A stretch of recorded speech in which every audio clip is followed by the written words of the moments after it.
Las dinámicas activas de aprendizaje es un término que, aunque relativamente nuevo en nuestro vocabulario cotidiano de docente, en realidad lleva hablándose de esto desde hace muchísimo tiempo. Francisco Giner de los Ríos, maestro de maestros, que hace algo más de 100 años que ya no está entre nosotros, hablaba a finales del siglo XIX y principios del XX de otro modo de aprender. Hablaba entonces de partir de las necesidades y las inquietudes del alumnado. Este co-creador y director de la Institución Libre de Enseñanza pregonaba algo que considero extremadamente importante: el desarrollo del pensamiento crítico, el conocimiento científico, pero sobre todo, con respecto a la figura del educador, mostrarse como un guía que ayude a los estudiantes a ir más allá de la consecución de una meta simple y calificable, lo que significa el aprendizaje más allá del entorno académico, para la vida, para las experiencias de cada uno. Esto nos lleva a otro modo de enseñar. 103 años más tarde, seguimos luchando para que este modo de aprender llegue a las aulas de forma masiva. Es cierto que existen muy buenos ejemplos en nuestras aulas, pero siendo una minoría de los casos, es imposible cambiar un sistema basado en la consecución de metas calificables y parametrizables. El término de dinámicas activas de aprendizaje se refiere a las metodologías que consideran al estudiante como centro del aprendizaje. Y aunque suena una frase bien hecha, es la mejor forma de representarlo. Pero, ¿qué significa activa? El término activa hace referencia al tipo de actividad que realiza el alumno, el cual no se limita a escuchar lo que el docente puede contar delante de todo el grupo de alumnos, aunque en un determinado momento sea necesaria una clase magistral. Ser el centro de aprendizaje significa que la mayoría del tiempo el estudiante crea su propio aprendizaje, crea productos, accede a recursos, toma decisiones, propone respuestas, modela bocetos, diseña ejemplos e incluso genera cambios en su entorno inmediato. Bajo el epígrafe de dinámicas activas de aprendizaje se esconden no una, sino multitud de acercamientos metodológicos que implican un cambio en el rol del estudiante e ineludiblemente un cambio igual de radical en el docente, en sus recursos, en los tiempos y hasta en la evaluación. Desde el trabajo basado en proyectos, conocido en inglés por Project Based Learning o PBL, un término que utilizaremos más aquí para diferenciarlo correctamente de otra de las metodologías que están entrando con poder en las aulas: el aprendizaje basado en retos, o Challenge Based Learning, o CBL, o el Design Thinking para educación, el aprendizaje basado en juegos, la gamificación, que no es lo mismo, el Flipped Learning. Existen numerosas opciones que permiten que el alumnado asuma un rol mucho más participativo en su propio día a día, más activo en la realización de las tareas, en la toma de decisiones y en el trabajo en grupo y de los recursos que tiene a su disposición. Esto nos lleva a otros elementos clave que con el tiempo se han visto que son tan o más importantes que los objetivos académicos clásicos bien considerados desde hace decenios en nuestras aulas. Hablamos de las soft skills o habilidades transversales, elementos de vital importancia fuera de las paredes y tiempos educativos formales. La ética, la gestión del tiempo y de las personas, la creatividad, nuestras posibilidades comunicativas, la capacidad de trabajar en equipos y de liderarlos si fuese necesario, el poder resolver problemas complejos. Evidencias que se han demostrado claves no ya para el mundo del futuro, sino para hoy. Las dinámicas activas de aprendizaje han venido para quedarse. ¿Te apuntas? Una de las cuestiones con las que tenemos que tener más cuidado es en la utilización adecuada de los términos. No se trata de ser puristas, nada más lejos de la realidad. Sin embargo, si no lo tenemos muy claro, podemos estar utilizando inadecuadamente las dinámicas de trabajo o pretender estar haciendo algo que realmente no hacemos. Existe mucha controversia entre lo que significa un aprendizaje basado en problemas y el aprendizaje basado en proyectos. Vamos a intentar aclararlo aquí. De hecho, es mucho más sencillo. Para empezar, vamos a definir qué entendemos por aprendizaje basado en proyectos. Esta metodología, que se está haciendo cada vez más conocida entre los docentes, se basa en la investigación, en el trabajo cooperativo, en la utilización de diferentes materiales y recursos y en el uso directo de la tecnología como una herramienta de investigación y de creación en manos del alumnado. Esta investigación se realiza sobre una temática en la que se pretende profundizar para llegar más lejos desde el punto de vista inicial donde comienzan los estudiantes. Podríamos decir que una de las diferencias conceptuales con el aprendizaje basado en retos es que este último no se queda en la aproximación teórica o de conocimientos para aprender de una pregunta, sino que interpreta posibles soluciones reales que se pueden implementar y que normalmente tienen conexión con la realidad circundante o bien son problemas globales que pueden verse en diferentes partes del planeta. Existen otras similitudes importantes que debemos tener en cuenta. Ambas intentan desarrollar lo que se conoce como las 4C: la creatividad, la colaboración, el pensamiento crítico y la comunicación.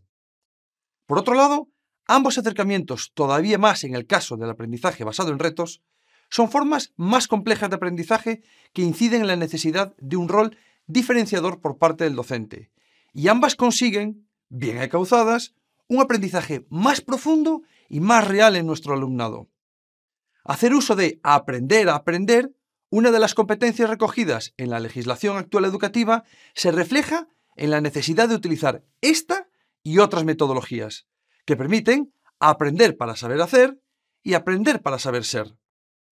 Y en tercer lugar, desarrollan en diferente medida las conocidas como soft skills o habilidades transversales, esa mochila de aprendizaje que no es tan visible como los conocimientos teóricos, pero que son tremendamente relevantes a la hora de abordar un proyecto en el que la interacción social resulta esencial.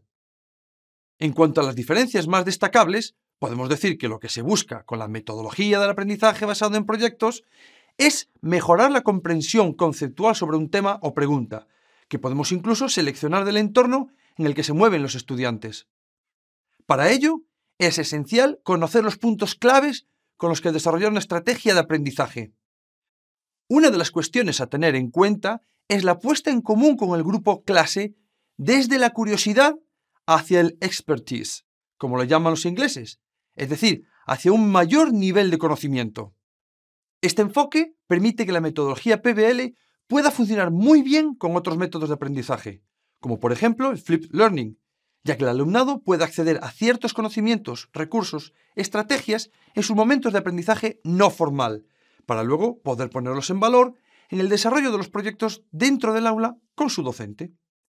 En cambio, el aprendizaje basado en retos suele ir más allá del conocimiento curricular, aunque puede beber de él e incluso utilizar algunas de las competencias estándares que regula hoy en día la programación docente, pero requiere de un compromiso que va más allá del aprendizaje conceptual, precisa de una interacción con el mundo real e incluso con expertos más allá de las aulas, y puede proponer soluciones reales a problemas complejos, soluciones que hay que poner en juego para saber su funcionalidad. En cualquier caso, no deberíamos intentar saltar a un método de trabajo cuya complejidad funcional es mayor y que requiere primero de un paso intermedio en el que el alumnado aprenda elementos inherentes de ambos, antes de embarcarse con sus docentes en una aventura como es el aprendizaje basado en retos. El aprendizaje basado en proyectos conlleva una serie de cambios esenciales en nuestra aula a todos los niveles, y tenemos que ser conscientes de ello, pues de lo contrario no estaremos asumiendo los verdaderos y profundos cambios que implica trabajar de este modo. Unos cambios muy ricos que requieren del docente cierto compromiso y también ciertas cesiones al aula. El primero de ellos es la construcción de un entorno diferente de trabajo. No podemos creer que realizamos un aprendizaje basado en proyectos si en sí mismo el proyecto es únicamente individual. No porque el alumnado no vaya a crear los elementos que se le piden, sino porque dejamos fuera una serie de aprendizajes tan o más importantes que la propia adquisición del conocimiento individual. Es el trabajo en grupo, así que hay que pensar en una organización espacial orientada a la comunicación entre los miembros del grupo, para compartir recursos, para discutir itinerarios, para crear conjuntamente. Tenemos que ser conscientes, igualmente, de la cesión que realizan los docentes de ciertas áreas, como la pérdida del silencio continuo como forma de abordar el trabajo en el aula.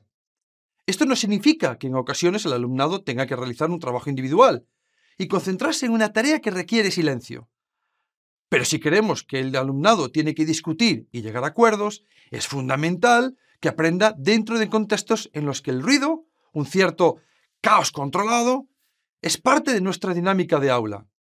Y esto hace que pensemos en dos nuevas cuestiones. Por un lado, las diferentes formas de trabajar que pueden producirse en el aula. ¿Va a ser un aula donde puede tener lugar una grabación audiovisual? ¿Va a ser un aula donde haya un rincón de lectura individual? ¿Va a ser un aula donde tengamos una esquina de experimentación y manipulación de elementos físicos? Barro, plastilina, pintura. El hecho de la distribución del aula en pequeños grupos conlleva una estructura diferente física, en la que el espacio del docente se reduce a la mínima expresión. Quizás ya no es necesario incluso un espacio físico como tal, porque se produce el segundo cambio. El papel del docente no es el de recibir al alumnado en su mesa, la que posiblemente no está, en la que explica, muestra o corrige, sino que su función es la de apoyar, dirigir, orientar e incluso reorientar el camino tomado por el grupo. Así que nuestro papel será realmente móvil alrededor de los grupos de trabajo. Y es en estos lugares donde se realizan las diferentes actividades, con lo que debemos pensar en el tipo de recursos a los que accede el alumnado. Uno de los más importantes en el contexto actual es la utilización de la tecnología. Por ello, quizás es el momento de plantearse qué tipo de tecnología queremos para nuestras aulas. ¿Una de tipo expositiva, en la que el alumnado es pasivo mientras explica el profesor, o una en la que el alumnado utiliza la tecnología para acceder a recursos y para crear productos finales? Evidentemente, esta última opción es la más acertada para un trabajo en equipos. Primero, porque el coste de la adquisición de elementos dirigidos al profesorado son de tan alto coste que reducen las posibilidades para adquirir tecnología para el alumnado. Y segundo, porque ésta no puede utilizarse de forma masiva, es decir, está pensada para explicar desde la figura del docente. El trabajo por proyectos exige que haya dos procesos, uno de investigación y otro de creación de productos que expliquen las conclusiones de dicha investigación. Por lo tanto, la tecnología debe situarse donde se producen ambas acciones, no en un aula de informática, sino en la propia aula de trabajo. El desarrollo de estas dinámicas exige conocer otros elementos clave que vamos a potenciar y que tienen más que ver con una evolución interna de cada persona, tanto como social. Nos referimos a las soft skills. Estas habilidades transversales, como algunos las denominan, están muy presentes en muchos ámbitos del trabajo y son de enorme importancia. Todas ellas son vitales para desenvolverse en la vida, tanto personal como profesional de las personas, como la gestión del tiempo o la ética en el trabajo, la capacidad de comunicación, el pensamiento crítico y la tan necesaria creatividad. Pero algunas de ellas solo se darán en situaciones de comunicación con otras personas del grupo, como puede ser la adaptabilidad, la gestión de las personas en los conflictos o en la resolución de problemas complejos, que exigen un acercamiento desde múltiples ángulos y por diferentes perfiles, e incluso la confianza, que perdemos con tanta facilidad al trabajar con otras personas. Estos elementos solo aparecerán en las situaciones de trabajo por proyectos, y está en nuestras manos tenerlos en cuenta, potenciarlos y valorarlos. En una dinámica de aprendizaje basada en proyectos existe una serie de cuestiones que tenemos que tener en cuenta para desarrollar, pero también para valorar. Una de las bases de esta metodología es el trabajo cooperativo, en el que la generación de los grupos y los diferentes roles son necesarios, pero no podemos quedarnos ahí. Algunas de las habilidades a las que debemos dar más importancia para ser desarrolladas tienen que ver con una visión interna e individual, pero otras tienen que ver más con la implicación de las personas dentro de una estructura de grupo.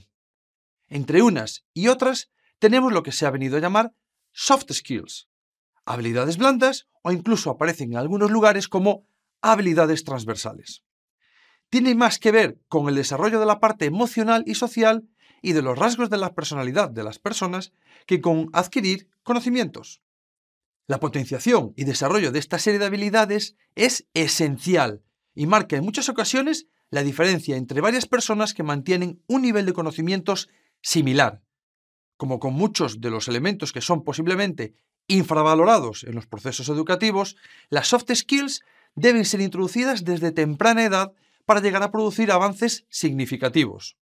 La adaptabilidad, la gestión de los conflictos, del tiempo y el trabajo en equipo son cuestiones que todos los días aparecen en nuestros centros de trabajo educativos, tanto en el trabajo con los alumnos como con nuestros compañeros, ¿verdad? Y no es algo exclusivo de la escuela. El desarrollo de la autoconfianza, el esfuerzo, la ética e integridad de las personas son esenciales para crecer desde dentro y para otorgar confianza a los demás. La capacidad comunicativa, la resolución de problemas complejos y el pensamiento crítico marcan una diferencia enorme en cuanto a lo que aportan las personas. Y desde luego, la creatividad, ese área tan poco desarrollada y potenciada en nuestras aulas y tan necesaria hoy en día en procesos que tienen que ver con la innovación a cualquier nivel. Todas ellas resultan de vital importancia a lo largo de nuestra vida y solo por ello deben ser tomadas con enorme valor dentro de las dinámicas que utilicemos en el aula, puesto que marcarán una enorme diferencia en el futuro de las personas.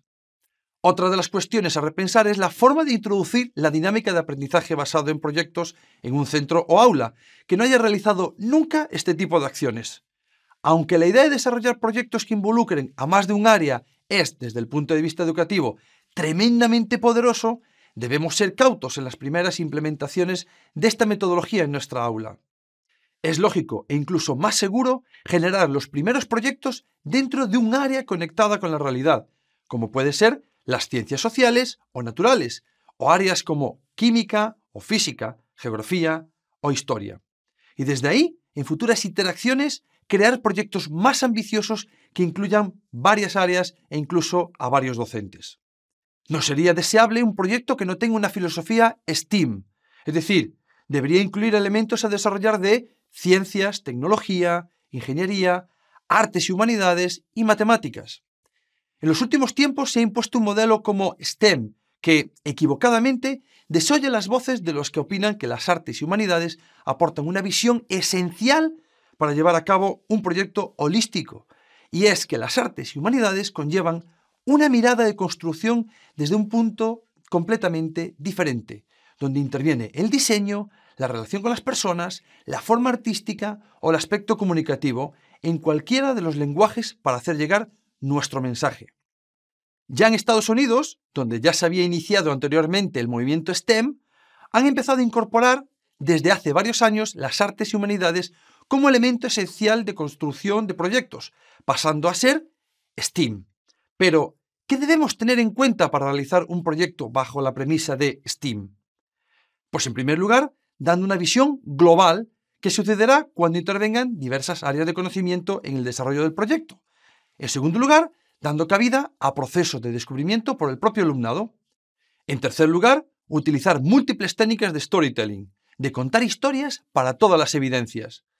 En cuarto lugar, incluir en nuestros equipos perfiles muy diferenciados que puedan aportar entre sí diferentes miradas, es decir, crear grupos lo más heterogéneos posibles.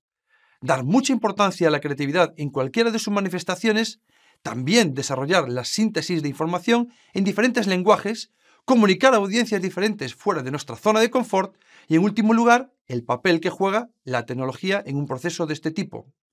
Evidentemente, no es una obligación ni una condición sin la cual no podamos realizar proyectos, pero sí que resulta evidente que en la situación actual en la que el conocimiento se encuentra accesible en Internet, no tiene mucho sentido que nuestro alumnado no aprenda a utilizar herramientas y tecnologías de la información y comunicación, ni que los procesos de investigación no sucedan también en la red. Para lo cual, debemos considerar qué tipos de tecnología podemos incorporar al aula. Y siendo esta una oferta muy amplia, sería deseable tener como regla las siguientes cuestiones. Que la tecnología esté en manos del alumnado y que ésta sea lo más potente y más transparente posible. De este modo, el alumnado podrá ser capaz de crear síntesis y mensajes poderosos en múltiples lenguajes y al mismo tiempo de muy fácil acceso y uso. La tecnología multitáctil nos permite llegar a todo esto utilizando medios asequibles y manteniendo una calidad muy alta en el producto creado. Por ello, es posiblemente la mejor tecnología para ser incluida en las aulas, dentro de las dinámicas activas de aprendizaje. El aprendizaje basado en proyectos exige de la creación de agrupamientos del alumnado. Estos grupos experimentan también de forma interna una modificación en su funcionamiento. Algo que muchas veces olvidamos es que el aprendizaje no es solo académico, sino que existen otros aprendizajes profundos tremendamente potentes y muy necesarios. ¿Cómo podrán aprender a discutir si no les damos espacio para ello? ¿Cómo pueden surgir líderes en los grupos si no pueden asumir ese papel? ¿Cómo van a gestionar el tiempo si siempre se le marca el momento de trabajo y entrega? Y el más importante de todos ellos, ¿cómo van a gestionar sus emociones y las respuestas emocionales de sus compañeros si trabajan únicamente de forma individual? Por lo tanto, algo que podemos y debemos hacer en el seno de los propios grupos es la adjudicación de roles diferenciados que va más allá de adquirir conocimientos académicos. Existen muchas opciones, pero podemos proponer 4 tipos de perfiles. El coordinador o jefe de equipo, que lidera, coordina, motiva a sus compañeros. El vocal o representante de todas las preguntas o dudas que tengan los miembros del grupo y que será el enlace entre el docente y sus compañeros. El secretario, que levanta acta de los pormenores de la acción diaria del grupo. En qué lugar se encuentran, qué productos están realizando, cómo van de tiempo, qué necesitan. El controlador, que está al tanto de los materiales necesarios para la creación futura, tanto como de lo que ya están realizando, de las necesidades del grupo y de los modos de trabajo.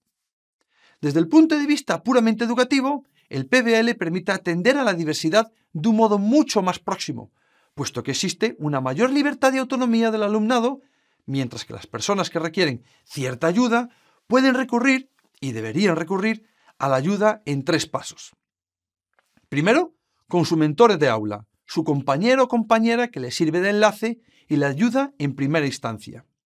Su grupo pequeño de referencia con el que realiza el proyecto, que cuida de él y le ayuda en las tareas cuando está en problemas. El docente, que está alerta ante cualquier situación y puede trabajar de forma más personalizada cuando se requiere. Los agrupamientos también hacen referencia a diferentes zonas de trabajo en el aula. Es cierto que los espacios con los que contamos en las aulas son escasos, son arcaicos en su concepción en la mayoría de los casos. Difícilmente podremos crear otras formas de trabajo si contamos con los mismos espacios de siempre. Rosanne Bosch, experta en creación de espacios de aprendizaje, lo sabe muy bien. Los espacios necesitan más luz, más libertad, otro modo de situarse y moverse en el aula, pero sobre todo, otro modo de relacionarse con el trabajo, con los demás y con uno mismo. Si es posible en tu aula, deberías crear algún espacio que permita diferentes acercamientos, diferentes aprendizajes. Por ejemplo, resulta interesante generar un rincón donde los estudiantes puedan sentarse cómodamente a leer, porque nadie está cómodo en una silla de cocina leyendo, ¿verdad? Así que contar con sofás, puffs, alfombras, permite una comodidad y un silencio que nos ayuda a investigar y a disfrutar de la lectura. Otras posibilidades de aprendizaje colaborativo surgen al tener espacios compartidos, espacios en los que puedan discutir y proponer soluciones, un lugar que manchar, un espacio sobre el que manipular diferentes artilugios. Para ello, contar con grandes mesas y butacas altas en las que varias personas puedan trabajar juntas sobre un mismo proyecto. Con el lenguaje corporal y la oralidad surge otra posibilidad de escenario. Contar con un espacio que permita el movimiento físico, la grabación audiovisual de productos que se utilicen para aprender y para enseñar. Un espacio amplio, tela verde, luces, lámparas con las que iluminar, permite abordar otra forma de crear y, en definitiva, otras formas de aprender. El aprendizaje basado en proyectos necesita de una contextualización dentro del marco de programación con el que se trabaja en educación. No es un sistema que pueda ser transportado íntegramente a lo que las administraciones suelen requerir, sobre todo en lo referente a la forma. En cualquier caso, lo que se ha denominado un canvas de PBL nos permite visualizar y explicitar qué parámetros son necesarios para tener en cuenta en la preparación, en el desarrollo del aprendizaje de este tipo. Por un lado, las preguntas guía que vamos a lanzar a nuestro alumnado para que sean contestadas durante el transcurso del proyecto. Las preguntas o pregunta guía deben ser el auténtico motor de la curiosidad para nuestros estudiantes, pero pueden ser unas preguntas iniciáticas de las que se derivan otras posteriores más simples y más sencillas a las que haya respuesta. En cuanto a los objetivos, como en cualquier planteamiento de programación educativa, expondremos qué queremos conseguir que realice nuestro alumnado, qué pretendemos que aprenda y qué diferencias tenemos intención de que sean conscientes. Esto podemos unirlo a los requerimientos actuales de uso de estándares de aprendizaje y competencias clave, elementos muy presentes en la normativa actual. En los agrupamientos dejaremos claro qué grupos realizamos, los miembros, los roles de cada estudiante dentro del grupo y si hay alguna cuestión importante que destacar en este aspecto. También quedará reflejada en el propio Canvas. En el apartado referido a la metodología y tareas, expondremos por un lado qué elementos necesitan ser mostrados a priori utilizando otros marcos metodológicos, como por ejemplo una clase magistral, un apoyo en forma de flipped classroom que posibilite al docente poder llegar a contenidos más complejos en momentos de aprendizaje diferentes. También podemos dejar explícito si usaremos alguna rutina de pensamiento y con qué fin, y así poder generar un movimiento reflexivo en nuestro alumnado en el momento idóneo. En este área también delimitaremos las tareas mínimas que han de realizarse dentro de los diferentes grupos y que requerimos al alumnado.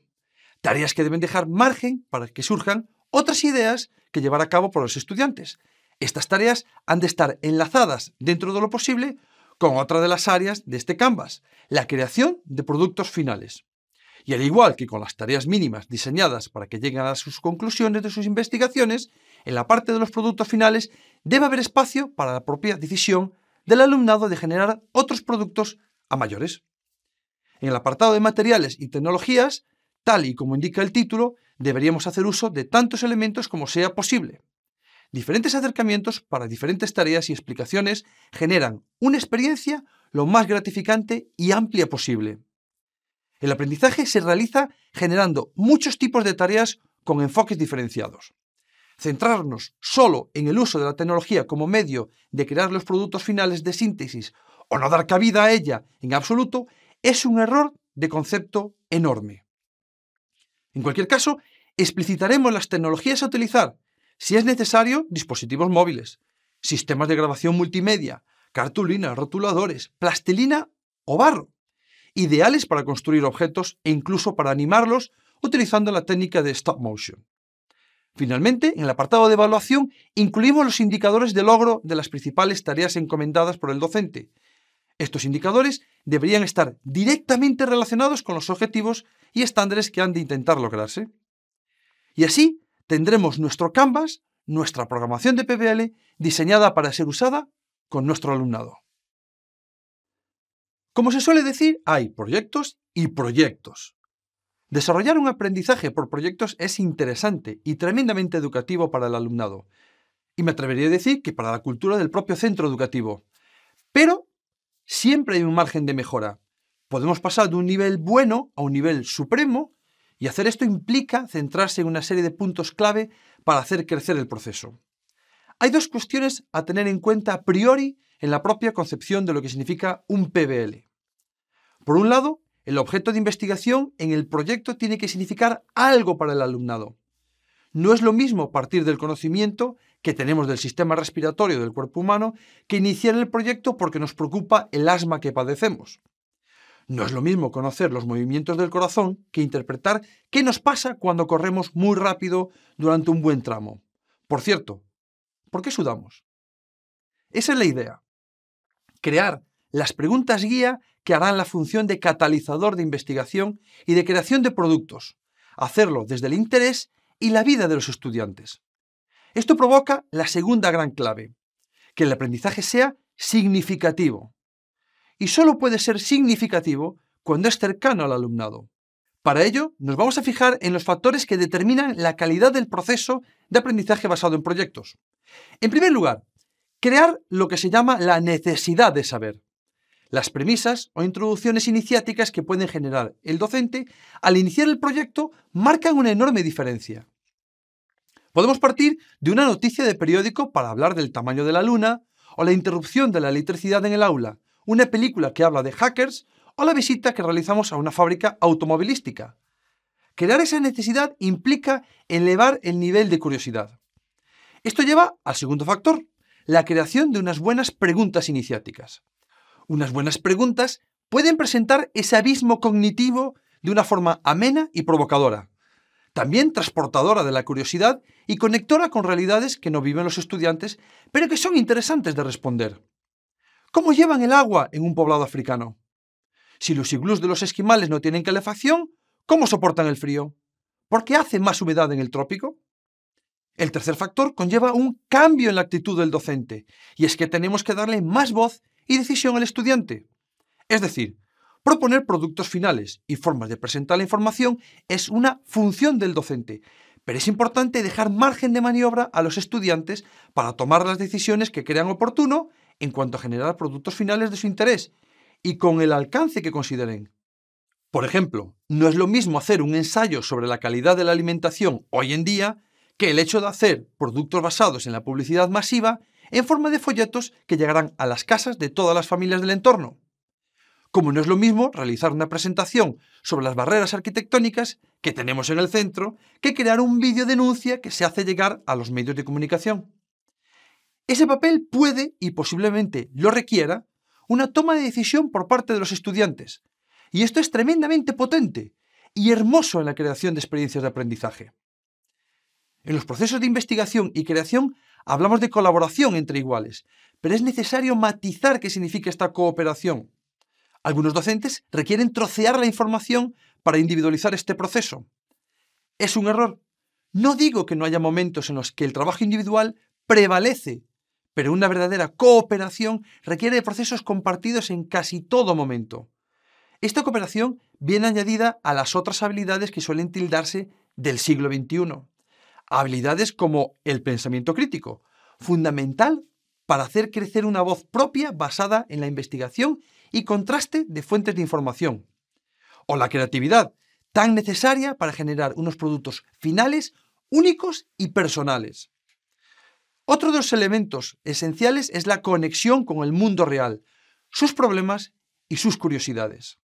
De poco sirve que haga un estudio que no implica a sus realizadores en su entorno o bien intentar explicar el mundo que llega a través de los medios de comunicación que traen, casi en tiempo real, cualquier cosa que pasa en el mundo.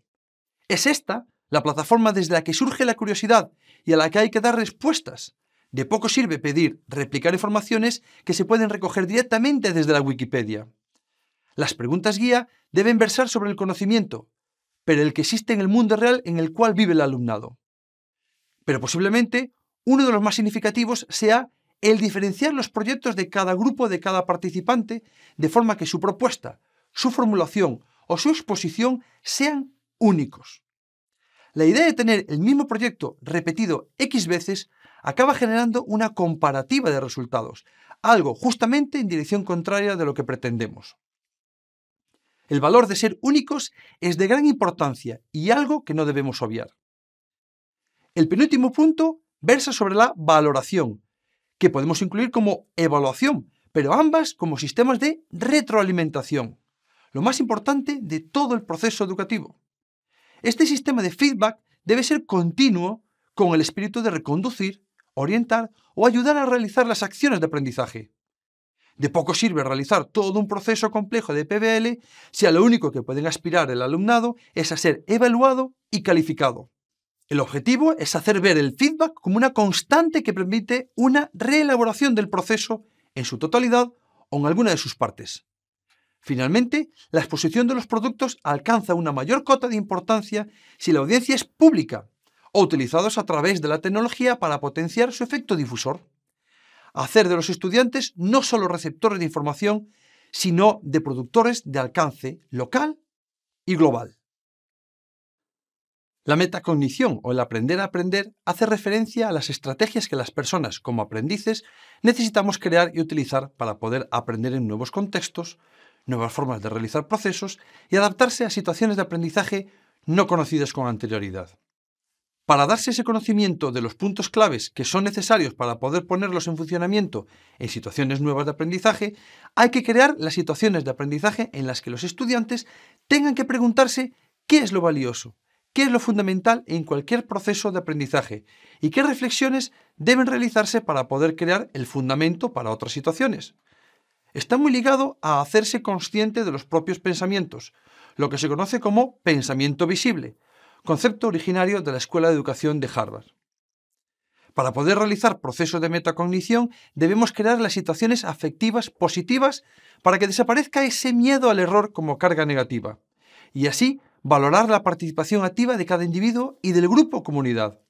La metacognición necesita también del desarrollo del pensamiento crítico y también de la conexión con las propias experiencias personales, de forma que se intenta evidenciar la diferencia entre la situación desde la que se parte para hacer visibles los avances. La forma más conocida para desarrollar esta faceta es utilizando 3 elementos: las rutinas de pensamiento, las destrezas de pensamiento y los mapas mentales.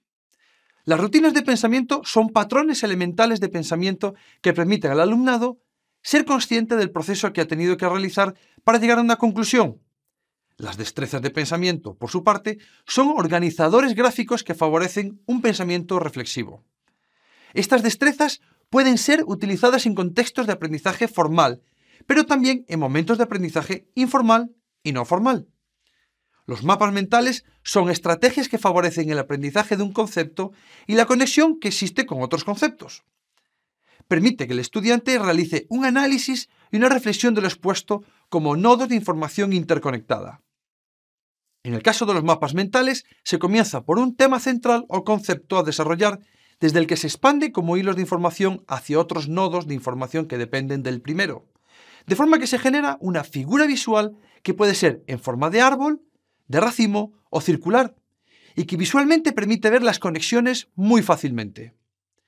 Se puede realizar un mapa mental con un lápiz sobre un papel, pero hoy en día existen multitud de plataformas y aplicaciones que nos facilitan la creación de estos mapas y aumentan su valor de uso. Para conocer qué opciones podemos utilizar en la creación de mapas mentales de forma digital, puedes ver el capítulo de creación de productos basados en texto en este mismo curso. Las rutinas de pensamiento pueden ser usadas en diferentes situaciones de aprendizaje, desde la vida cotidiana hasta elementos curriculares, y podemos centrarnos en aspectos como la creatividad, elementos fundamentales de los hechos, la conexión entre diversos sucesos. Los organizadores gráficos de las destrezas de pensamiento ayudan a clarificar ideas, generarlas desde la vivencia propia o ayudar a evaluar si un planteamiento es acertado o no. El desarrollo del aprendizaje basado en proyectos conlleva implícito no tanto la memorización de datos de contenidos trabajados, sino la reflexión del aprendido de forma consciente, lo que implica ver las relaciones entre los procesos y la importancia de los elementos clave.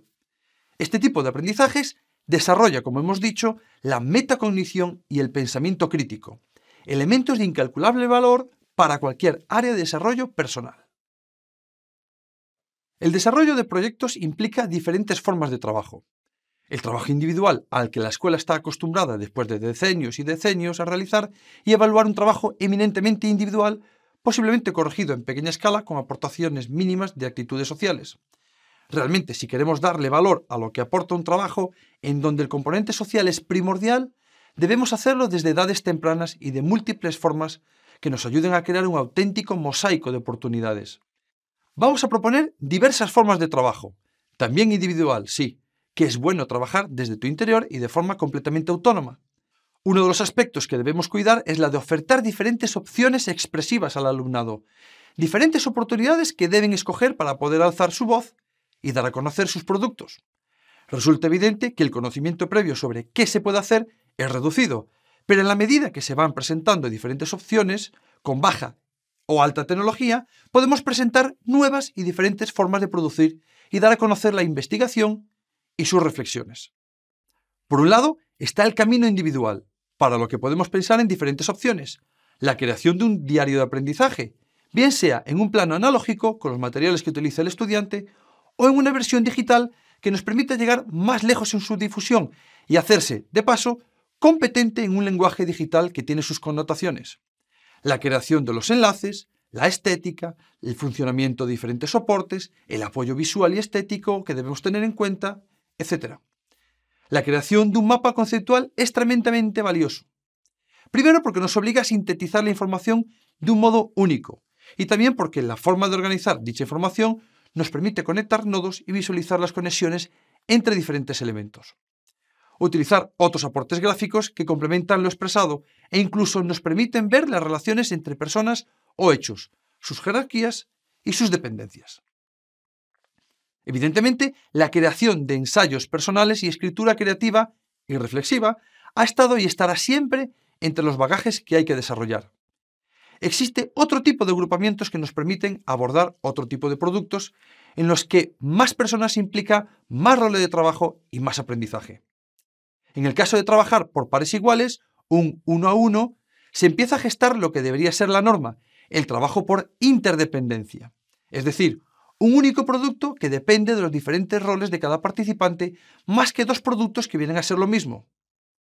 En el aprendizaje y desarrollo por pares iguales, podemos hacer uso de la entrevista escrita, en el que ya tenemos dos figuras importantes, el entrevistado y el entrevistador. Del mismo modo, el podcast de audio e incluso audiovisual con ambas figuras en las que entra a jugar otras formas de comunicación. Y también la presentación de proyectos tanto oral como de forma gráfica. Si nos vamos a realizar proyectos en pequeños grupos, podemos optar por una enorme cantidad de opciones que van desde el debate, algo que empieza a tomar forma en nuestro sistema educativo, y en el que se deben realizar unas investigaciones exhaustivas para poder tener opciones de ganar al contrario de forma argumentada. Algo muy, muy potente. Pero existen otras opciones como realizar un taller, la creación de un modelo en 3D, el diseño de una simulación, por supuesto una representación o role-playing, una tormenta de ideas o incluso un taller. En nuestro pequeño grupo, la creación manipulativa en la que pueden intervenir muchas voces y muchas visiones abre enormes posibilidades de trabajo. En definitiva, encontramos diversas formas de realizar proyectos y productos, y debemos optar por proponer soluciones mixtas que permitan al alumnado variar entre lo más individual a trabajos de gran grupo, entre la reflexión personal y la discusión y la toma de decisiones en grupo. Cuando todos comenzamos a trabajar por proyectos, tenemos las mismas dudas. ¿Seré capaz de llevarlo adelante? ¿Los mismos miedos? ¿Mis compañeros entenderán mi nueva forma de enseñar? ¿Lo harán las familias? Y también las mismas esperanzas. ¿Podré terminar de forma positiva el primer proyecto? Una forma de comenzar a trabajar por proyectos de forma tranquila y con cierta seguridad es teniendo en cuenta dos cuestiones. Seleccionar de inicio el área de conocimiento o asignatura en la que te encuentres más cómodo, la que te facilita más hacer cosas diferentes o la que te da más seguridad para arriesgarte, sobre todo por tu nivel de conocimiento en ella. Y en segundo lugar, utilizar los materiales que más a mano tienes, los libros de texto. Sí, aunque el aprendizaje basado en proyectos utiliza la investigación como forma de acercarse al conocimiento, lo cierto es que el libro de texto es un buen sistema para iniciarse. Al alumno le da cierta seguridad porque lo conoce de siempre, y al docente le permite tener algo más o menos firme en lo que basarse. Pero existen muchísimos más materiales y debemos utilizar más materiales para poder realizar la investigación, comenzando por permitir viajar a los estudiantes a la biblioteca. Es ese lugar de ciertos centros educativos que contienen materiales muy interesantes para consultar. El tercer foco tiene que ser la familia. En las familias siempre hay personas que pueden servirnos de guía, de asesor de conocimientos o pueden ayudarnos a encontrar a alguien que sí los tiene. Por eso, la ayuda de las familias no debería limitarse a aceptar las sugerencias de los docentes. Deberían ser parte integrante esencial de los proyectos. Y finalmente, la red, Internet, el lugar que siempre contiene la información a casi todas las preguntas, pero tan vasta que es imposible de manejar en proyectos de este calibre con un alumnado más joven o en las primeras iteraciones de esta forma de aprender. Pero debemos tener en cuenta que la red no es solo texto. Existen numerosos lugares que enseñan prácticamente de todo en formato vídeo, como por ejemplo Khan Academy, los propios canales de YouTube de diferentes áreas de aprendizaje o lugares tan específicos como Wolfram Alpha. Todos ellos excelentes recursos para conseguir información. Por ello, es importante generar tres dinámicas. Que el docente genere una serie de páginas, de artículos y titulares de las fuentes de información en la red para los primeros proyectos o con el alumnado más joven. Estas referencias pueden servir de guía para el proceso de investigación, dando cierta seguridad de que se está yendo por el buen camino. En segundo lugar, dar pautas de búsqueda de información, enseñando pensamiento crítico, es decir, teniendo que contrastar fuentes de información para asegurarse de que ésta es fiable. Y por último, utilizar adecuadamente los motores de búsqueda, haciendo uso de las formas avanzadas, que son aquellas que hacen uso de pequeñas partículas que se añaden a los términos de búsqueda y que permiten acotar de forma más precisa lo que se está indagando. No es necesario conocer muchos. Con aprender a utilizar el signo menos, las comillas, el guión, or o los dos puntos entre fechas son avances muy significativos para poder aprender a buscar de forma más productiva y hacer uso de los motores de búsqueda. Esto significa que, como docente, tendremos una serie de necesidades tecnológicas que van más en la línea de tener materiales y elementos tecnológicos dirigidos a los estudiantes que el hecho de que el profesor tenga elementos con los que enseñar. Por lo que si no contamos con un aula de informática a la que recurrir de forma continua o, yendo más lejos, con dispositivos con acceso a Internet que el alumnado pueda utilizar directamente, las posibilidades de búsqueda se reducen en gran medida. Entrando en materia en la programación de un proyecto PBL, vamos a mostrar las fases en las que podemos definir diferentes tareas a realizar con el alumnado y que nos permitirá abordar los proyectos. Esta disección tiene que ver con diferentes procesos que ocurren en el aula y entre el alumnado, pero también con los elementos de conocimiento que queremos abordar.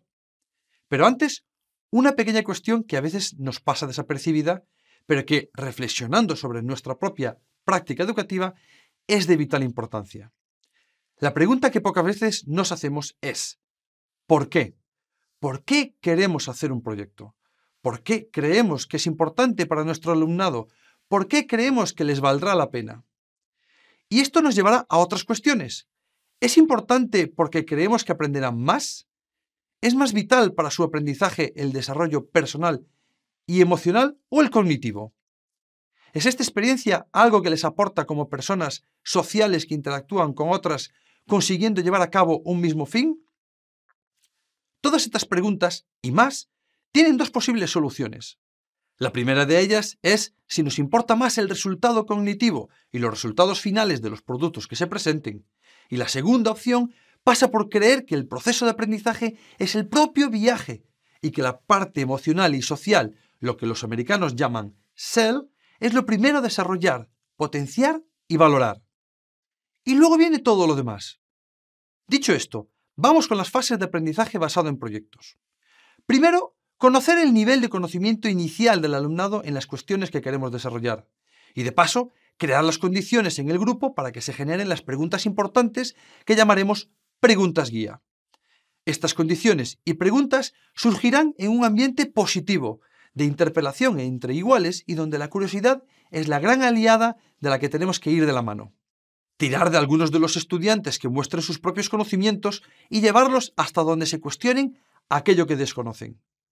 Para ello es bueno utilizar algunas de las destrezas y rutinas de pensamiento que les permiten vislumbrar y hacerse conscientes de sus propios conocimientos.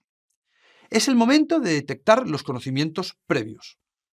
Segundo, en este paso construimos, o mejor dicho, ayudamos a construir los grupos de trabajo. Aunque tengamos tendencia a crear grupos homogéneos, lo que puede entenderse como iguales que se ayudan a crecer, lo cierto es que las etapas educativas inferiores no es lo más recomendable. Los grupos heterogéneos son más creativos, más abiertos a las diferencias y más propensos a tener en cuenta diferentes niveles de adquisición, lo que facilita la incorporación de alumnados con necesidades especiales de aprendizaje. Es también momento de diferentes roles de trabajo dentro del grupo. Evidentemente, aunque podemos imponer estas funciones, todo lo que consigamos por consenso tendrá un valor mucho mayor en el aula. Tercero, en esta fase nos centramos en los productos que deben ser diseñados por el alumnado. Y digo productos y no producto porque creo sinceramente que no podemos explicar todo en un único modo y con un único producto final. La variedad de opciones con las que contamos para crear nos permite ser muy ambiciosos a la hora de proponer diferentes productos, diferentes lenguajes y tecnologías con las que crearlos. A modo de guía, sería bueno recordar que existen multitud de formas de transmitir el conocimiento: el texto, la oralidad, la imagen, la conexión, y la combinación de todas ellas y de otras puede dar lugar a multitud de productos. Cuarto, llegados a este punto, podemos definir las tareas que se asignan a las personas y grupos, pero dicha asignación debe incorporar tipos de entrega, o mejor, tiempos de entrega de bocetos, entregas parciales, finales e incluso sería positivo que esta entrega quede supeditada a una mejora del producto en un tiempo posterior. En la quinta fase, el alumnado realiza los procesos de investigación a partir de la información que ya conocen e introduciendo los nuevos conceptos. Esta investigación puede ser a partir de una ruta de búsqueda que aportamos al alumnado o bien simplemente aportando los recursos y los medios en donde realizarla. Sexto, la puesta en común es esencial después de la recogida de información. Por un lado, porque debemos generar una síntesis de la información recabada y por otro, porque solo en la puesta en común los miembros del grupo pueden debatir y contrastar las diferentes ideas y aproximaciones a las que han llegado, y evidentemente llegar a acuerdos, algo muy interesante como proceso del grupo. Séptimo, con la síntesis de información a la que hemos llegado, el alumnado tiene que crear sus productos finales. Aparece lo que se llama transmedia, pasando los registros adquiridos en un sistema de comunicación a otro tipo de lenguaje, utilizando otras formas y reformulando la información. Por ejemplo, del texto a un cómic o a un videopodcast. Octavo, ya casi al final del proceso, llega el momento de que el alumnado exponga sus resultados, sus productos finales ante la audiencia. Esta exposición puede ser en forma de demostración de hipótesis, de muestras de procesos o como producto final expositivo. Noveno, recomposición de las respuestas a las que se ha llegado con las preguntas iniciales que se habían planteado. Pero no debemos quedarnos ahí, proponer una reflexión final que no se quede únicamente en la parte cognitiva, sino en lo personal y grupal, es darle valor a esa parte que no es tan académica, pero sí de un aprendizaje profundo. Décimo y por último, el proceso de evaluación en el que todos los actores tienen presencia y peso, tanto con la evaluación clásica del docente como una autoevaluación y coevaluación. Después de realizar la investigación con los recursos que tenemos a nuestro alcance, toca sintetizar la información para hacerla presente de otro modo. Es muy importante que exista una transformación de la información desde y hacia distintos medios, lo que se conoce como transmedia. Por un lado, porque el hecho de que exista dicha transformación exige del estudiante una síntesis informacional que precisa de un conocimiento algo más profundo que el simple copiar y pegar. Por otro lado, porque cada lenguaje contiene una serie de parámetros que lo hacen único, y ese hecho hace que tengamos que adaptarnos a dicho medio y a sus limitaciones. Lo que sí resulta evidente es que tiene que haber una correlación entre las dinámicas que queremos llevar a cabo y los productos que podemos realizar. En imagen es muy sencillo explicar cómo es la forma y color de un oso pardo, en contraposición a la cantidad de información que sería necesaria para poder hacer lo mismo en modo texto. Y al revés, explicar con texto todos los matices que la información textual u oral nos permite para describir a alguien, mientras que hacerlo en un cómic exige unas habilidades de dibujo muy altas y una síntesis muy concretas para poder adecuarla a este medio. En el caso del texto, incluso podemos jugar con diferentes productos que pueden ser usados para explicar diferentes procesos, sucesos históricos o simplemente para dar a conocer resultados de investigación. En todo caso, es momento de hacer un buen uso de la tecnología, sin desprestigiar el lado analógico de la creación, con la que podemos crear múltiples productos finales para nuestra investigación en formato texto. De todos los modos de trabajo, en el modo digital vamos a centrarnos en 3 opciones que pueden ser muy interesantes para ser usadas en el aula: los mapas mentales, los diarios de aprendizaje y los blogs. Del último se ha hablado mucho durante los últimos años, pero sigue siendo una poderosa herramienta que permite generar al alumnado una explicación en forma de texto y permite apoyarse en imágenes, pero todavía más lejos, conectar diferentes nodos de información en forma de páginas web o incluso a los recursos originales u otros medios a los que se quiere hacer referencia. Existen en el mercado numerosas opciones que permiten al alumnado acercarse a este medio sin tener que sufrir una curva de aprendizaje acentuada. Incluso en el momento de utilizar herramientas de este tipo, podemos y deberíamos permitir que el alumnado genere un blog individual que sirva como diario de aprendizaje, si no consideramos la opción analógica como viable. Pero todavía podemos ir un poco más lejos. ¿Y si tuviésemos que generar una página web de presentación de producto o como contenedor de recursos? Sería un recurso valiosísimo y de gran impacto. Existen múltiples plataformas que proponen soluciones de gran facilidad a un coste nulo o muy reducidos. Plataformas como Blogger, Tumblr, WordPress para crear tu blog de gran calidad visual con muy poco trabajo y que permite dar diferentes roles a diferentes personas. Aunque WordPress es un sistema más robusto, algo más complejo y mucho más potente.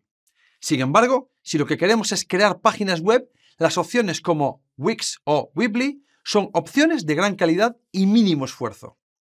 Otra forma de trabajo con información textual muy interesante es la realizada con los mapas mentales, una forma de organización de información popularizada por Tony Buzan, famoso psicólogo británico.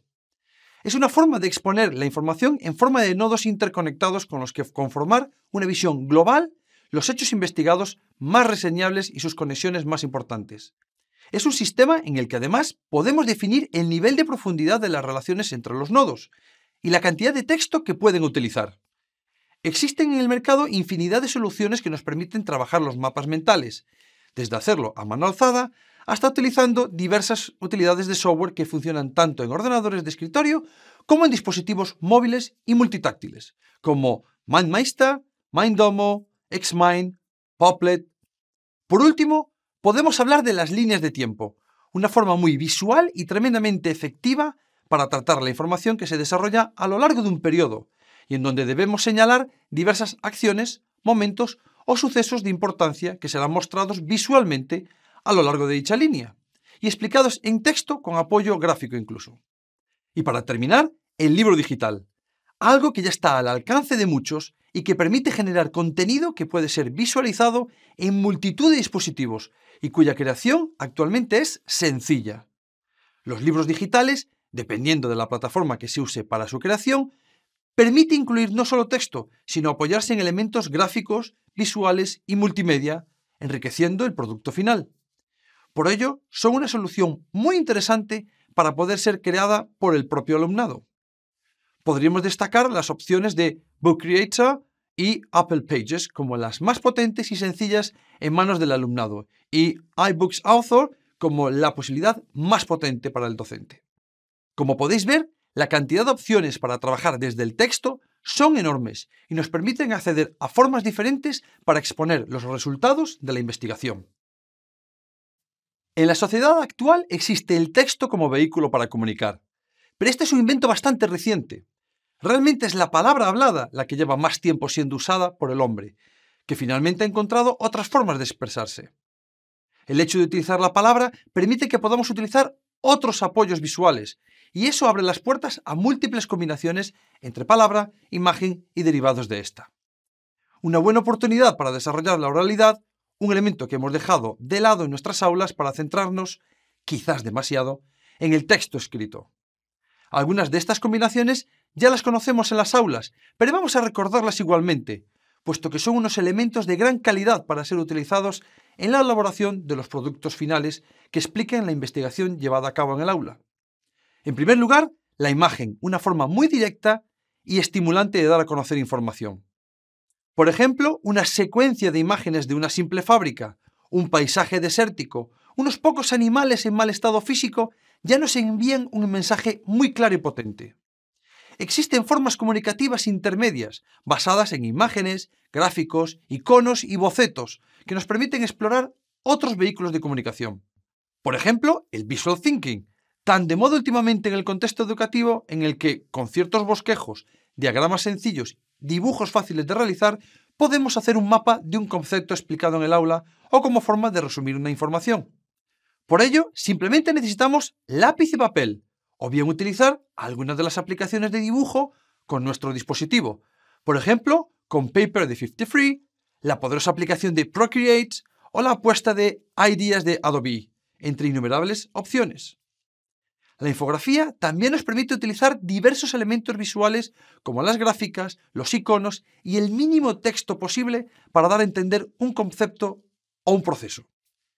Para construirlas podemos decantarnos por utilizar Keynote, que no es su objetivo, pero lo hace muy bien. O plataformas creadas para ese propósito como Pick2Chart o Easily. Yéndonos directamente a la potencia de la imagen, incluso podemos generar una imagen interactiva con herramientas tan sencillas y tan potentes como ThinkLink, que también permite crear un panorama en 360 grados para dar a conocer un lugar o explicar un ecosistema. También podemos crear directamente una imagen poderosa como mensaje y que visualmente impacta al receptor. Para ello existen innumerables opciones para el aula, como Canva, Adobe Spark Post o PicMonkey, por decir tres de los más conocidos. Sin embargo, uno de los lenguajes más prometedores para ser usados en el aula y que incluso llevamos consumiendo estas últimas generaciones de forma masiva como lectores es el cómic. Y sin embargo, no le sacamos todo el jugo posible como plataforma de creación y vehículo de expresión en nuestras dinámicas educativas. El cómic aúna las posibilidades de contar historias de forma gráfica, utilizando la fotografía y el dibujo, permitiendo expresar todo tipo de fenómenos, procesos, historias, dotándolo de características de un estilo único, haciendo uso de unas acotaciones como lenguaje que no existen en ninguna otra forma expresiva. Existen numerosas opciones para crear un cómic, desde el uso de aplicaciones de escritorio o aplicaciones para dispositivos multitáctiles como Comic Live, Strip Designer y plataformas online como Toondoo o Pixton. Finalmente, el propio dibujo y pintura y la fotografía como elemento expresivo y comunicativo. La imagen creada desde cero o desde la realidad es un elemento tremendamente poderoso que no estamos tratando de incluir en nuestro bagaje como aprendices. La educación artística resulta esencial en nuestro aprendizaje y desarrollarla implica potenciar partes de nuestro cerebro que de otro modo no entrarían a jugar. Significa aprender a expresar de múltiples formas un concepto utilizando innumerables técnicas de dibujo, fotografía o pintura. Significa darle una visión en la que el arte es parte del aprendizaje. Y eso es algo que no podemos dejar de lado. Es una de las mejores y más potentes formas de desarrollar la creatividad. Una de las más demandadas habilidades por parte de los grandes CEOs del mundo. Como veis, para realizar productos finales basados en la imagen existen innumerables opciones. Todas ellas aportan un valor único y diferenciador, con el que también podemos trabajar formas de comunicación muy ricas y muy valiosas. Si algo tiene la imagen en forma de vídeo, es la posibilidad de conjugar texto escrito que va a ser comunicado de forma oral. Y eso es mucho más potente de lo que creemos. Comenzando con las muy conocidas presentaciones con las que podemos crear un storytelling, una historia que haga de hilo conductor y utilizar algún texto de apoyo que aporte valor añadido. A estas alturas seguramente ya conoces multitud de opciones para generar una presentación. Las más conocidas, la aplicación de Microsoft PowerPoint, pero también existen alternativas tan potentes o más dependiendo del uso que se le quiera dar, como la apuesta de Apple con Keynote o el eterno Prezi o Maze. Si alguno de los productos finales que explican y sintetizan la investigación realizada en el aula necesita ser realizado en un lenguaje visual, el vídeo será, con toda seguridad, el primero de la lista de opciones. Nuestro momento histórico actual se basa en un porcentaje enormemente grande en el vídeo. Hemos construido una sociedad en donde el vídeo ha suplantado en innumerables ocasiones al texto. No siempre es la mejor opción, pero es una grandísima y poderosa alternativa para transmitir información. Un ejemplo es este mismo curso que estéis viendo en vídeo para poder aprender algo que usaréis en vuestro trabajo. Y sin embargo, no le estamos sacando todo el provecho en nuestras dinámicas de aprendizaje dirigidas al alumnado. El PBL nos permite crear las situaciones ideales para que el vídeo sea un elemento poderoso de comunicación y de expresión que tendrán que aprender a utilizar adecuadamente para poder expresarse y exponer el concepto que quieren transmitir. El lenguaje audiovisual ofrece multitud de opciones para ser usado como síntesis de información en los productos finales, desde la creación de un video podcast, un noticiero audiovisual, la evidencia en vídeo de procesos físico-químicos o contarnos una historia narrada visualmente. E incluso en la parte estética se aprende a desarrollar competencias digitales que tienen que ver con el estilo y también con toda la parte de edición y postproducción. Trabajos que permiten generar productos finales de gran calidad y con los que mostrar evidencias de lo que han aprendido en nuestro PBL. Plataformas para realizar este trabajo no nos faltan, desde el uso de propios dispositivos móviles, proponiendo así situaciones en las que hacer un buen uso de ellos en el aula, pasando por plataformas de creación y edición de vídeos con tantas opciones como queramos. Además de lo poderoso que puede ser este tipo de vídeos, tenemos otro tipo de creaciones a partir de imágenes, la imagen animada. Podemos crear nuestras propias películas de animación fotograma a fotograma. Y existen propuestas realmente interesantes para que el alumnado las utilice en su propuesta de síntesis de investigación. La imagen animada es un buen resultado de un proceso de creación bien planificado y ejecutado, con criterio estilístico y también con información. Explicar con una animación cómo sucede el paso de la bóveda celeste sobre nuestro cielo. el proceso de seguimiento de la luz solar por las plantas o el cambio en el estado de la materia son formas tremendamente poderosas y visualmente impactantes. Para ello, podemos usar técnicas como el stop motion o su prima time-lapse, que nos permiten generar esa animación artificial con plataformas como iStop Motion o Stop Motion Studio, directamente con aplicaciones para dispositivos móviles, o Dragon Frame o Monkey Jump para escritorio. Otra opción es crear la animación con un proceso conocido como Whiteboard Stop Motion Animation Video, que seguramente habrás visto en alguna ocasión, y son esos vídeos en donde una mano realiza pequeños dibujos, llenando finalmente el espacio con muchos de ellos a gran velocidad para crear una explicación de concepto. Esto se puede hacer a mano o bien usar alguna plataforma como Doodly o VideoScribe, con los que generar auténticas explicaciones visuales en los que podemos realizar también un apoyo sonoro del mensaje para reforzarlo. No solo es importante desarrollar productos audiovisuales como elemento final de exposición, sino por su propio proceso. La creación de este tipo de productos implica, en la mayoría de las ocasiones, tener que usar el lenguaje verbal y el no verbal, nuestro cuerpo, nuestra cara. Comunicar con nuestra voz, la oralidad, elemento esencial de comunicación que no es igual en cada una de las situaciones descritas arriba. Pero también con los gestos, con la mirada, con nuestra actitud corporal. Algo a lo que no podemos renunciar como situación de aprendizaje, y que es de enorme importancia para que nuestro alumnado se sienta seguro de lo que comunica y de lo que representa. En definitiva, una multitud de lenguajes a desarrollar como productos finales, y que son en sí mismos oportunidades de aprendizaje de enorme calado. No todo tiene que ser una creación digital para que el producto merezca la pena. De igual modo que no debe ser un aprendizaje meramente digital para que sea bueno. De hecho, el elemento digital viene para dar un valor mayor, no para que sea el valor. Por eso, las metodologías activas intentan que el uso de la tecnología sea efectivo y significativo. Sobre todo hoy en día, en donde se está cuestionando la propia tecnología en el aula, en vez de cuestionar el rol que le adjudicamos los propios docentes dentro de nuestros proyectos educativos. Por ello, crear un producto físico con y sin tecnología es también una oportunidad para desarrollar otras facetas del aprendizaje. Las evidencias físicas pasan por crear productos finales con nuestras manos, así que la motricidad fina se desarrolla de forma muy evidente. Existen pocas formas más efectivas de entender cómo funciona el proceso de la velocidad centrífuga que creando y trabajando con una rueda de bicicleta y un vaso de agua. Mostrar qué es lo que sucede en un volcán puede hacerse de forma digital, creando un producto que explique el proceso. Una idea genial. Pero si creamos con nuestras manos una pequeña maqueta que responda a esas mismas preguntas, utilizando algunos compuestos químicos, puede dar lugar a momentos de aprendizaje muy potentes. La construcción de maquetas permite conocer y utilizar materias primas que manipular, desarrollando dinámicas muy interesantes tanto individual como colectivas.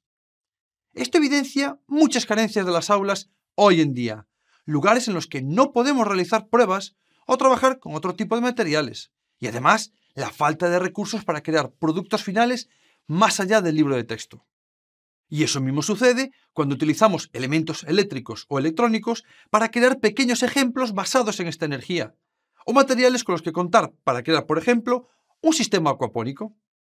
Últimamente suena mucho en entornos educativos el uso de la impresión 3D, un elemento de increíble utilidad solo si es utilizado en un contexto de proyecto educativo, pero tiene muy poco recorrido si no tenemos un proyecto educativo que contemple el trabajo con barro anteriormente, por ejemplo, como forma para crear prototipos o productos finales.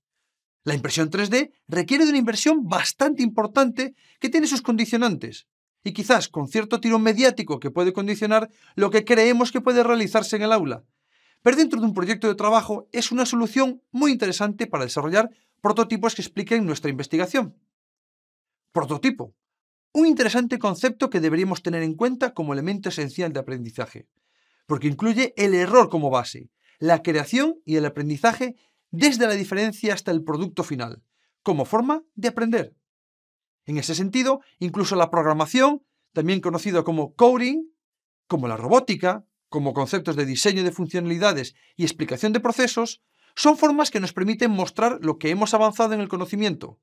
Por ello, son sistemas que permiten desarrollar el pensamiento lógico y la actitud crítica para llegar a las conclusiones de nuestra investigación. Contamos con innumerables opciones, tanto en programación como en robótica, que se adapten a nuestra filosofía de centro y a nuestra economía, algo que no podemos descartar. Existen muchísimas soluciones, entre ellas Swift Playground, Scratch, Tinker o Codecademy para la programación, o robots como MBot, Lego Widow o Mindstorm, Ozobots, Sphero, etc., para contar con diferentes robots en el aula. Aunque el título pueda parecer un poco confuso, con productos basados en información digital nos centramos en aquellos que son en sí mismos otra forma de presentar la información. Básicamente, podemos determinarlos en 3 áreas y son realidad aumentada, la realidad virtual y la geolocalización. Las 3 opciones nos presentan formas diferentes de generar contenido que será mostrado de ese mismo modo, virtual, aumentado o geolocalizado. El último de ellos es simplemente la localización de personas, objetos y lugares que se encuentran en diversas posiciones del globo y que podemos mostrar o explicar utilizando sistemas digitales, los mapas digitales, que nos muestran dicha localización. Pero podemos darle una vuelta de tuerca a este modelo y ser nosotros mismos quienes creamos los mapas digitales sobre los que situaremos los puntos de referencia de los que queremos hablar, o bien situaremos elementos que serán explicados sobre el terreno, solo cuando lleguemos a ellos de forma física, para lo cual es necesario localizarse y seguir la ruta digital desde nuestra posición hasta dicho punto. Y así podremos encontrar los objetos que nos muestran en el plano y esperar a la explicación que nos aporta. Esta explicación es parte del proceso de síntesis y puede ser de forma textual, audiovisual o de otro modo. Para utilizar la geolocalización existen numerosas plataformas, entre las que destaca la archiconocida Google Maps, pero existen aplicaciones destinadas a dispositivos móviles que aprovechan su continuo acceso a la localización GPS para establecerse un mapa digital, como pueden ser las aplicaciones EduLoc, GeoGuessr, Sepo o ActionBound. Pero si nuestro interés no tiene tanto que ver con la situación geográfica del objeto o punto de interés, y sí más con la información que queremos resaltar sobre el mismo, quizás es el momento de aprender un nuevo concepto: realidad aumentada. Una forma muy potente de mostrar información digital que se visualiza sobre el soporte de la realidad y que necesita de un disparador, normalmente una imagen real en nuestro entorno, que hace saltar y aparecer dicha información sobre nuestro dispositivo. Sí, necesitamos un dispositivo, que casi con toda seguridad será un smartphone o un dispositivo multitáctil en forma de tablet, que tenga la capacidad de apuntar con su cámara a la realidad y entender la información que se le exige descifrar a través de una aplicación que decodifica el disparador y hacer así aparecer la información. Este tipo de producto final requiere, por un lado, de tecnología que nos permita crear el producto que aparecerá resaltado a través del dispositivo, normalmente en forma audiovisual, y por otro, las plataformas que utilizaremos para crear la conexión entre nuestro mundo digital y el mundo real. Existen soluciones que podemos utilizar directamente desde nuestros dispositivos móviles, como HP Reveal, o soluciones mixtas como Blipar, o simplemente crear una realidad aumentada con marcadores generando un código QR. En cualquier caso, es una forma de presentar el producto final que sintetiza nuestra investigación. Y finalmente, la realidad virtual, que es una forma inmersiva de introducirnos en otra realidad u otro lugar diferente al que nos encontramos. Desde el punto de vista educativo, puede ser muy interesante que el alumno explique lugares o realidades cercanas o diametralmente diferentes, y de esta forma incluyendo elementos visuales dentro de una esfera de realidad virtual.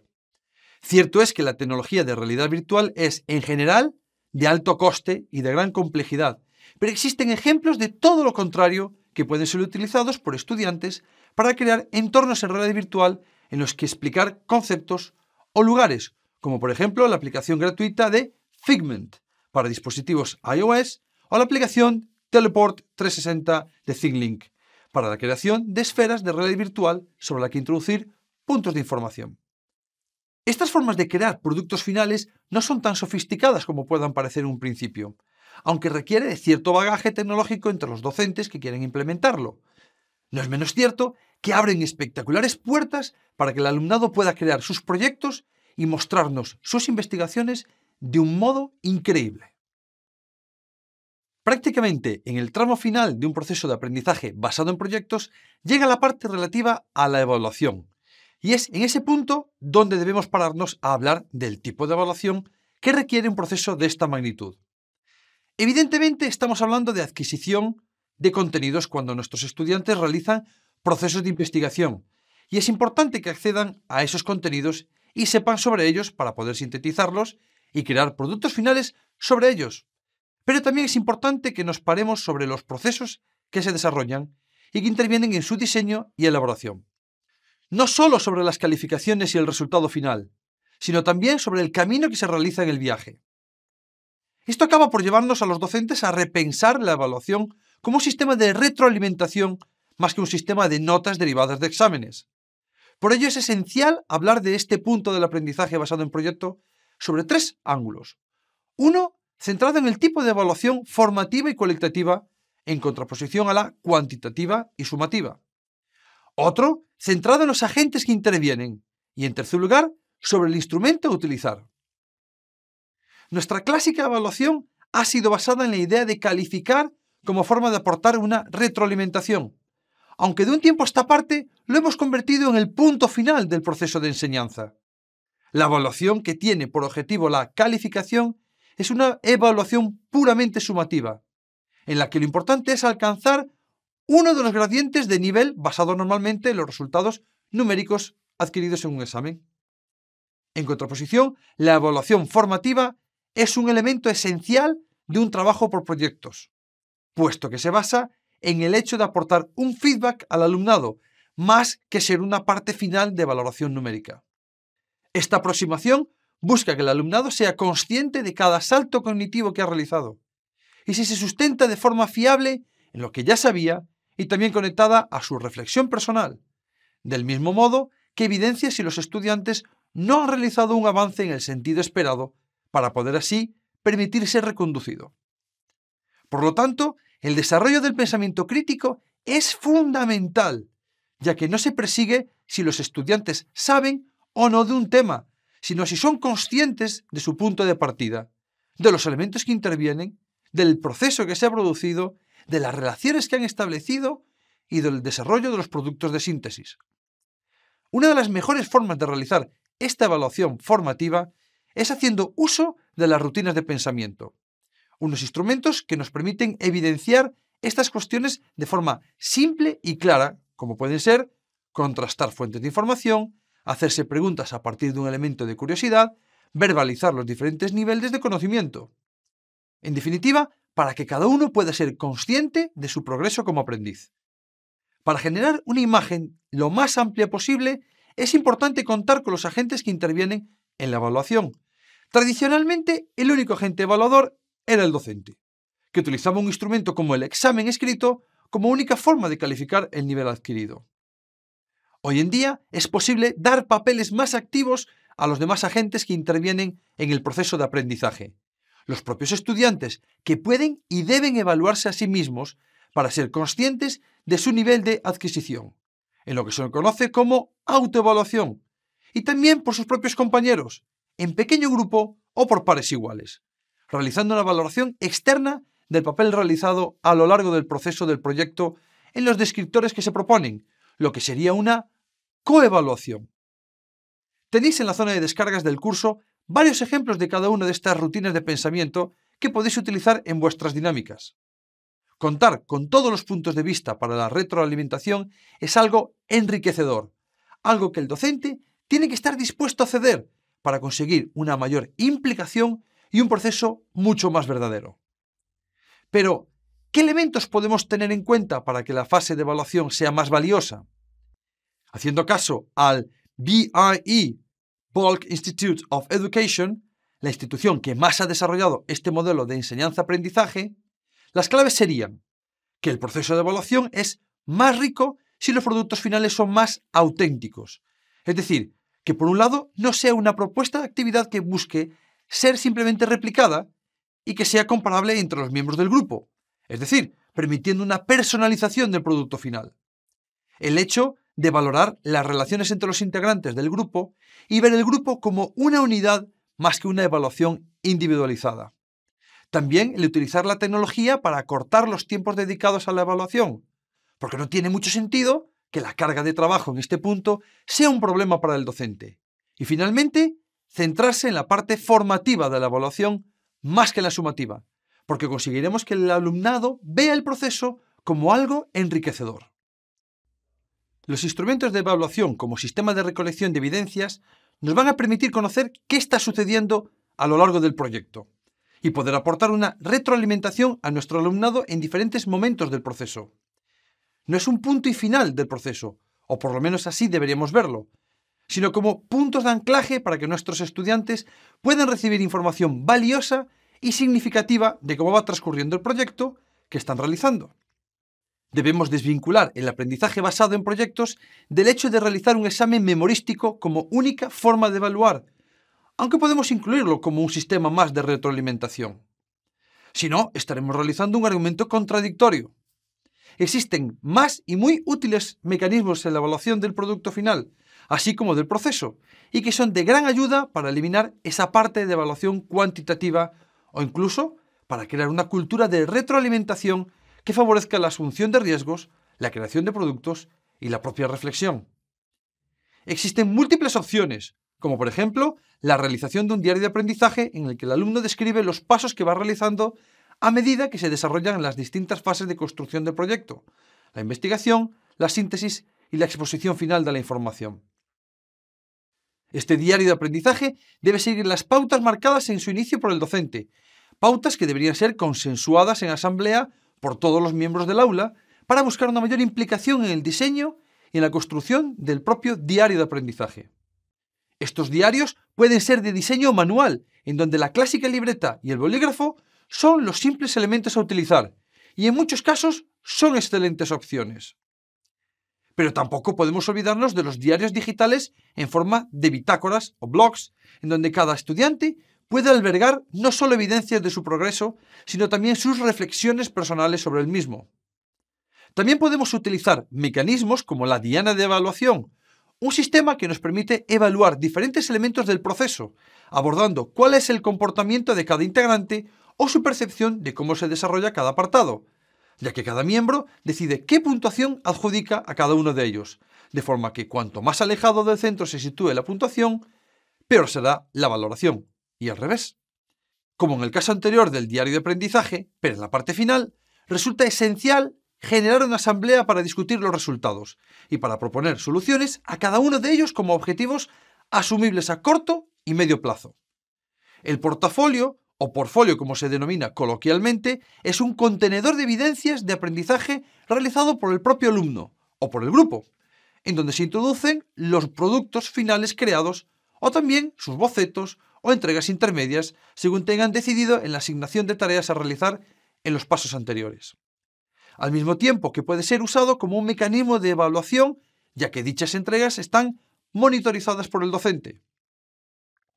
El portfolio puede ser de creación manual, una exposición de murales o pósters, por ejemplo, o bien de diseño digital para alojar aquellos productos finales digitales creados por los estudiantes, imágenes interactivas, vídeos, fotografía, audio.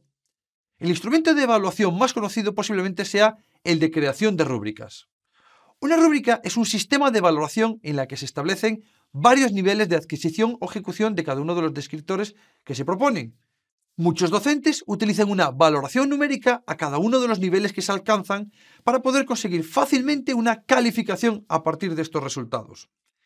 Pero desde el punto de vista de feedback, deberíamos intentar escapar de esta percepción para adentrarnos en un enfoque de autoevaluación por parte de los participantes, en donde cada integrante visualiza el nivel adquirido. Más que valoraciones numéricas, se consigue una valoración formativa. Una de las cuestiones que en multitud de ocasiones se olvida mencionar es el poder de crear una rúbrica con nuestro alumnado, de forma conjunta en organización asamblearia. Así podrán observar a priori los trabajos y niveles de adquisición que se le van a solicitar en cada descriptor. Como podéis ver, una interesante colección de instrumentos de evaluación que podemos hacer uso en nuestras dinámicas de aula en diferentes momentos y que nos aportan y enriquecen el proceso. Ya introducidos en la dinámica de aprendizaje mediante proyectos, podemos intentar ir un poco más allá y añadir elementos que pueden enriquecer todavía más la experiencia de aprendizaje. Lo primero es mejorar la forma en la que se aproximan a conceptos complejos que requieren de la ayuda del docente. Es una buena oportunidad para introducir un contexto de flipped classroom, en donde el docente aporta mediante recursos previos a las dinámicas de aula los contenidos, normalmente en formato vídeo, para que sea el alumnado el que adquiera los conocimientos necesarios para abordar la creación del proyecto. Si establecemos una serie de contenidos previos en determinados momentos que puedan ser visualizados en momentos de aprendizaje no formal a lo largo del desarrollo del proyecto, podemos conseguir varias cosas. Que estos puedan servir como puntos de anclaje para ayudar a solventar dudas. Que puedan utilizarse como sistemas para validar si las conclusiones a las que llegan en el proceso de investigación son correctas. Que sea una forma de acercarse a conceptos que deben ser enseñados por el docente debido a su complejidad. Que puedan usarse como catalizador de toda la idea inicial que propulsó el proyecto. Que incluso puedan permitir la profundización más allá de la idea propuesta en el punto inicial del diseño del proyecto, reconduciendo las ideas y productos que iban a ser creados, algo muy interesante a realizar en el aula.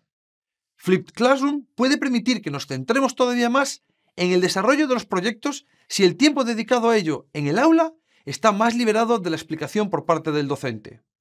Del mismo modo que estos procesos son diseñados por el docente, es muy importante dar cabida a los aprendizajes realizados entre iguales. En el desarrollo de este tipo de dinámicas es esencial el valor que genera la comunicación horizontal y empoderar al alumnado a realizar tanto críticas constructivas como aprender a recibirlas.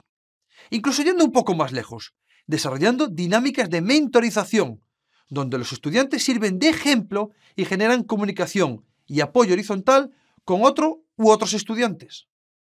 En el momento en que nuestro alumnado ya tiene interiorizado cómo es el funcionamiento del aprendizaje basado en proyectos, podemos avanzar hacia una dinámica más compleja y de mayor calado, que suponga intentar modificar nuestro entorno, o que afecte a la vida de las personas que nos acompañan, o incluso proponer soluciones globales a problemas reales que se pueden estar sufriendo en cualquier parte del planeta. Y todo a partir de un proyecto de investigación en el que se proponen soluciones que se pueden llevar a cabo en algún momento. Se llama Challenge-Based Learning o aprendizaje basado en retos, y es el siguiente paso en el desarrollo de una cultura de aula o de centro basado en las dinámicas activas de aprendizaje. Y si queremos realizar una auténtica cultura de centro, podemos abrirnos al uso del Design Thinking orientado a educación, como metodología que cambie completamente la relación con el currículum, las familias, con el alumnado. Como podéis ver, una vez te introduces en esta forma de aprender, se inicia un camino sin retorno hacia otra forma de enseñar.